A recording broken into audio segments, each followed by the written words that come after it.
EVM machine गोटे vote देला बेलू 1000 ରୁ 700 भोट पड़ुची खोलिला बेलू 735 केमती होची कि 640 केमती होची। ईवीएम मेसीन तो गोटे आमे तो ईवीएम को भरोसा करूचु।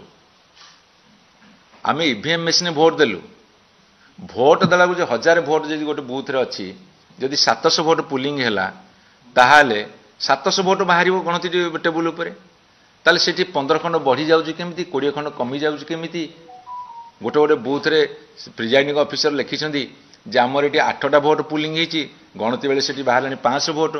कोडी लिखिछंदी हमर एटी 600 केते भोट पुलिंग हेची सेठी गणति बेले बाहरलानी 613 भोट।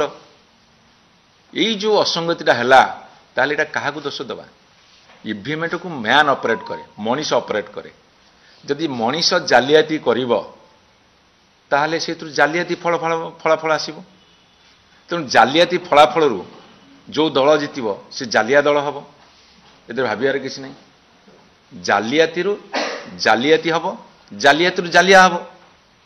तेणु यही कथा पचारूँ यही कथा मुझे कही न था ये कथा कह बाध्य ये आम गोटे दायित्व संपन्न विरोधी दल हिसाब से जो लोक मैंडेट देले मानिलु ठीक अच्छे आम आम दायित्व निभाऊ लोक स्वर हो किंतु आमे तुमको डाटा मागिलु तुम देलनी